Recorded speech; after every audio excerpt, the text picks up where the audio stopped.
ਇਸ ਵੇਲੇ ਦੀ ਬੜੀ ਮੰਦਭਾਗੀ ਖਬਰ ਅਮਰੀਕਾ ਦੇ ਸੂਬੇ ਟੈਕਸਸ ਤੋਂ ਆ ਰਹੀ ਹੈ, ਜਿੱਥੇ ਭਾਰਤੀ ਮੂਲ ਦਾ ਇੱਕ ਜੋੜਾ ਇੱਕ ਭਿਆਨਕ ਸੜਕ ਹਾਦਸੇ ਦਾ ਸ਼ਿਕਾਰ ਹੋ ਗਿਆ ਅਤੇ ਇਸ ਦੇ ਨਾਲ ਇਸ ਜੋੜੇ ਦੇ 2 ਬੱਚੇ ਵੀ ਇਸ ਸੜਕ ਹਾਦਸੇ ਦੇ ਵਿੱਚ ਦਮ ਤੋੜ ਗਏ ਨੇ। ਯਾਨੀ ਕਿ ਫੈਮਿਲੀ ਦੇ 4 ਮੈਂਬਰ ਹੀ ਇਸ ਭਿਆਨਕ ਸੜਕ ਹਾਦਸੇ ਦਾ ਸ਼ਿਕਾਰ ਹੋ ਗਏ ਨੇ।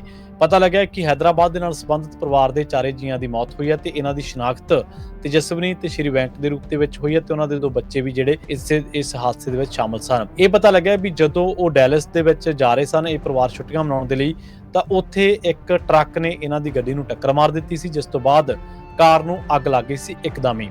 ਤੇ ਉਸ ਤੋਂ ਬਾਅਦ ਇਹ 4 ਜੀ ਜਿਹੜੇ ਨੇ ਉਹ ਕਾਰ ਦੇ ਵਿੱਚੋਂ ਬਾਹਰ ਨਿਕਲਣ ਦੇ ਵਿੱਚ ਅਸਮਰੱਥ ਰਹੇ ਤੇ ਅਥਾਰਟੀਜ਼ ਦੇ ਦੱਸਣ ਦੇ ਮੁਤਾਬਕ 4 ਪੀੜਤਾਂ ਨੇ ਮੌਕੇ ਤੇ ਹੀ ਦਮ ਤੋੜ ਦਿੱਤਾ। ਮ੍ਰਿਤਕ ਦੇਹਾਂ ਜਿਹੜੀਆਂ ਨੇ ਉਹਨਾਂ ਨੂੰ ਹੈਦਰਾਬਾਦ ਭੇਜਣ ਵਾਸਤੇ ਜਿਹੜੇ ਪ੍ਰਬੰਧ ਨੇ ਉਹ ਕੀਤੇ ਜਾ ਰਹੇ। ਸੋ ਬੜੀ ਮੰਦਭਾਗੀ ਘਟਨਾ। ਛੁੱਟੀਆਂ ਦੇ ਸਮੇਂ ਇੱਕ ਪਰਿਵਾਰ ਆਪਣਾ ਜਿਹੜਾ ਵਕਤ ਆ ਉਹ ਗੁਜ਼ਾਰਨ ਦੇ ਲਈ ਆਪਣੇ ਰਿਸ਼ਤੇਦਾਰਾਂ ਦੇ ਕੋਲ ਜਾਂਦਾ।